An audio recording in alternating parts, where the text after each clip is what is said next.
critical field, and below that critical field the material will be in superconducting state.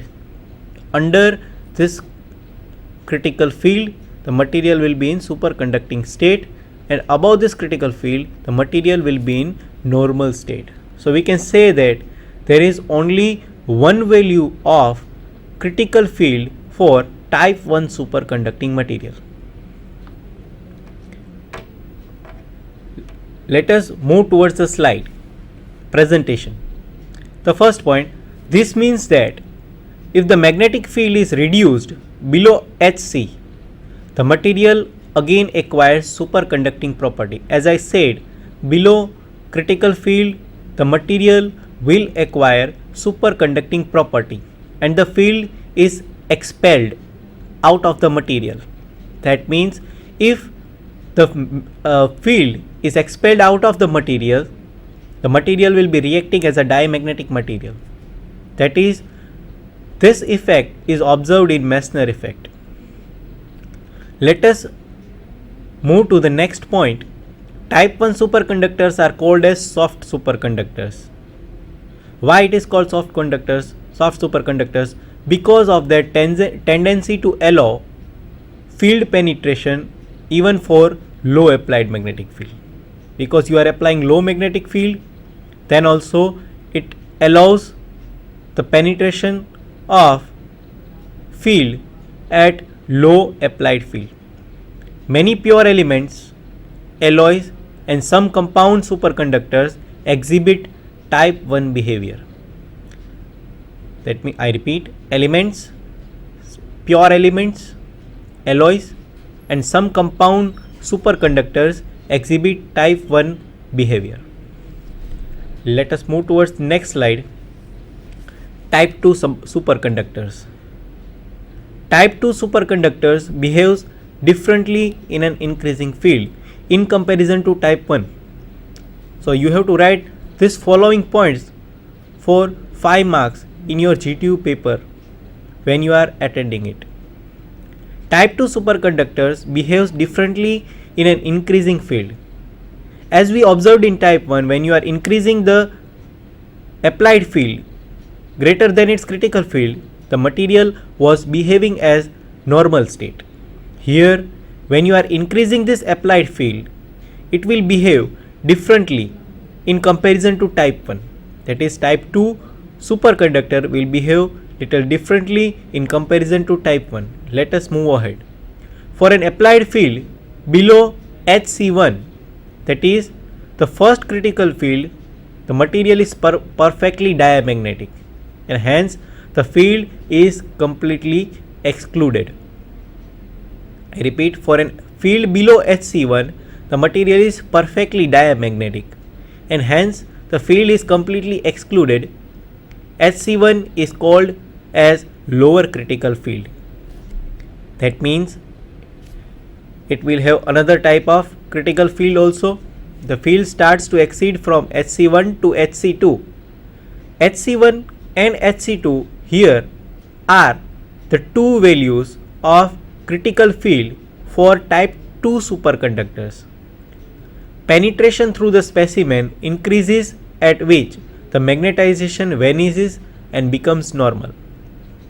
Hc2 is called the upper critical field. That means Hc1 is called lower critical field and Hc2 is called the upper critical field.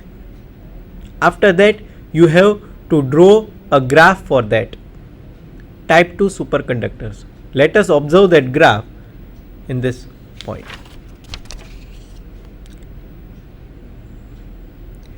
You can see that this is the graph for type 2 superconductor. Here in applied magnetic field H, and on x-axis there is magnetization. Here you can observe the two values of Hc2. This is the value of Hc1 and Hc2. Hc means the critical field. For type 2 superconductor, you will always observe two values of critical field. The first will be lower value and the second will be upper value. Lower value is represented by Hc1 and upper value is represented by Hc2. Now Below HC1, the material will be diamagnetic. That means it will be behaving as a superconductor. That means it will be having superconducting property under HC1. HC1 is the lower critical field and HC2 is the higher critical field. Now you can observe from this graph that this much portion represents, that is below HC1, represents that material is in superconducting state. Now as we go ahead in this x direction, that means when critical field or applied field is increased, or the value of applied field is increased than critical field HC1, the material will be traveling towards the next value of its critical field, that is HC2. Suppose if the material is in the critical field of upper critical field HC2, above HC2, the material will be in normal state. That means above HC2 the material will be in normal state, but the value between HC1 and HC2, the material will be in mixed state or vortex state. So from this you can represent the type 2 superconductor. So this graph is also needed in this. Let us move towards the presentation.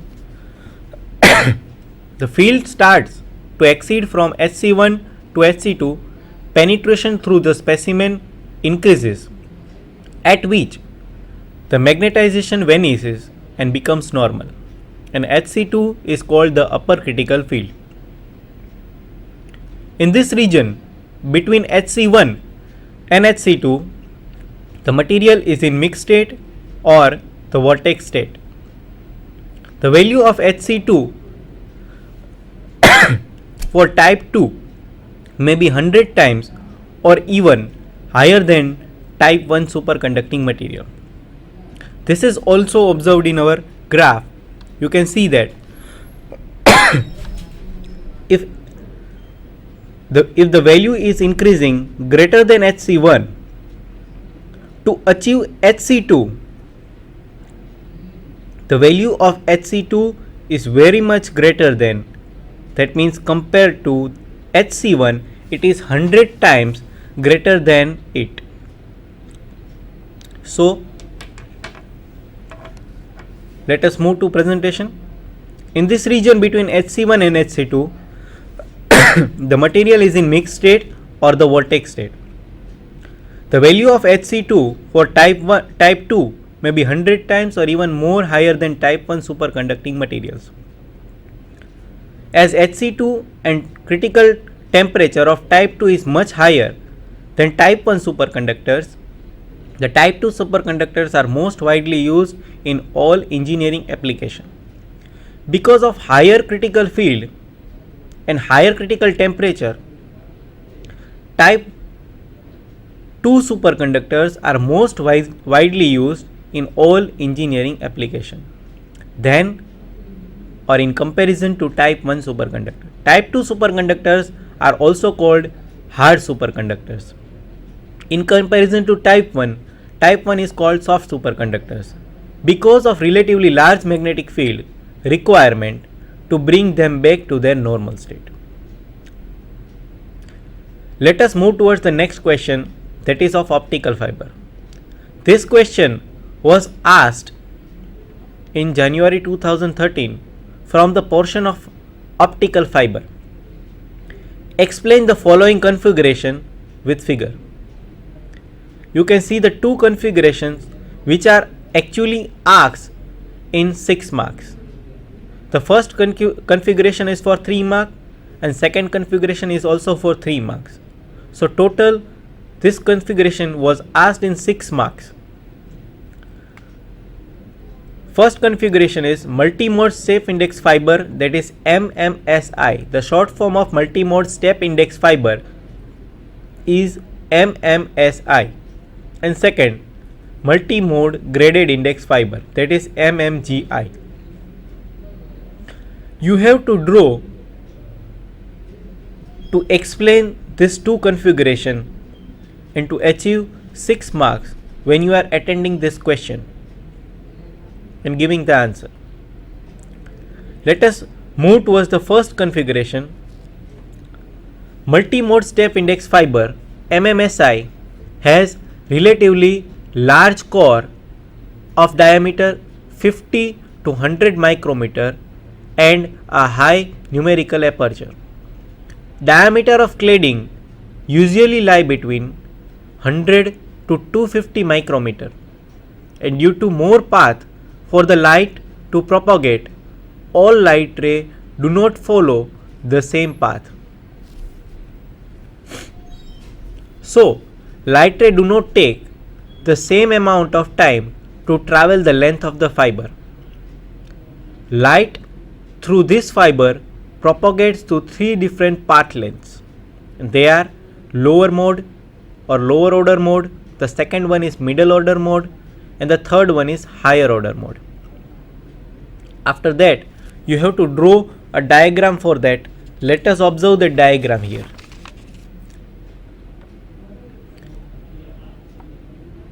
Let us see the diagram on this paper presentation.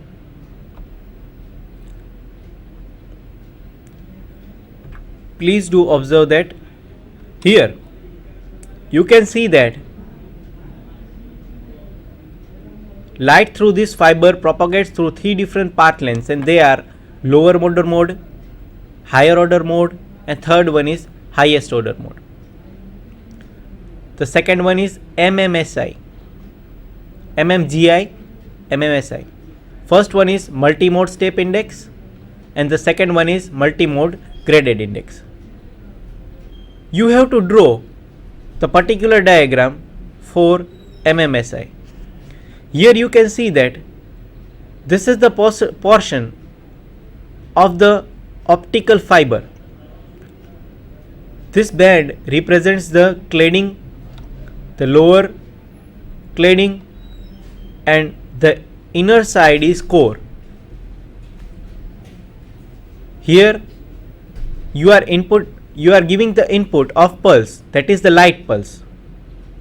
This region represents the interface between core and cladding, and here also you represent the interface between core and cladding. In multi-mode step index fiber, the index profile of core and cladding is of stepwise. That means there will be a stepwise change in the refractive index of core and cladding. It will not be a gradual change in compared to graded index fiber. So in step index fiber, here you can see that when light ray is incident or transmitted through this fiber at a particular angle, you can see different modes of paths through which this light is traveling through this optical fiber. You can see that this first line which is traveling towards or through this axis of optical fiber, that is the lower order mode. You can see the next pink line which is passing and just colliding the interface 2 times only. And the third one, that is the higher order mode. Here this light pulse will travel by refracting many times through the interface between core and cladding. Now what happens is, while this light is not traveling from the same path, it is traveling from 3 different paths, that is of lower order mode, higher order mode, and middle order mode. Through this, the variation of time takes place, and as a result of it, in the receiving end, when we get the output light pulse, it is dispersed. That means dispersion takes place while using the multi-mode step index fiber. So you have to draw this whole diagram and name it properly for this. Let us move. So light ray do not take the same amount of time to travel the length of fiber. Light through this fiber propagates through 3 different path lengths, and they are lowest order mode, middle order mode, and highest order mode. Light travels through the axis of the fiber in lowest order mode. The middle order mode is reflected twice at the interface of core and cladding, and the third, the highest order mode is reflected many times across the fiber. And as a result of this variable path length, it takes variable length of time to reach the detector. This results in pulse broadening or dispersion characteristics. This effect is pulse dispersion and limits the maximum distance and rate at which pulse of light can be practically transmitted. In the output,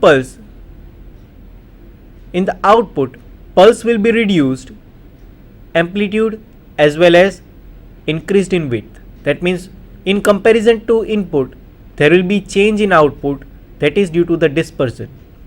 The greater the fiber length, the worse this effect will be. So last, as a result, multimode fibers are rarely used in these communications. Second, multimode graded index fiber. In an effort to reduce the pulse dispersion, MMGI was developed. When MMSI was used for communication, pulse dispersion was taking place. So, to reduce this pulse dispersion, multimode graded index fiber was introduced. Multimode graded index is characterized by a central core that has a refractive index which is not uniform. This we will observe in a diagram. Refractive index is maximum at the center and decreases gradually towards the outer edge. Higher order modes see lower index of refraction material further from the core axis, and thus the velocity of propagation of light rays increases away from the center. That means velocity is inversely proportional to refractive index, and as a result of it, from the center or from the axis of the optical fiber, when light ray is traveling towards the interface of core and cladding, the velocity is increasing because of inversely proportional to refractive index. Because velocity is inversely proportional to refractive index, the refractive index at the interface of core and cladding is less. So, if the refractive index is less, the velocity near the interface of core and cladding will be more. Even though all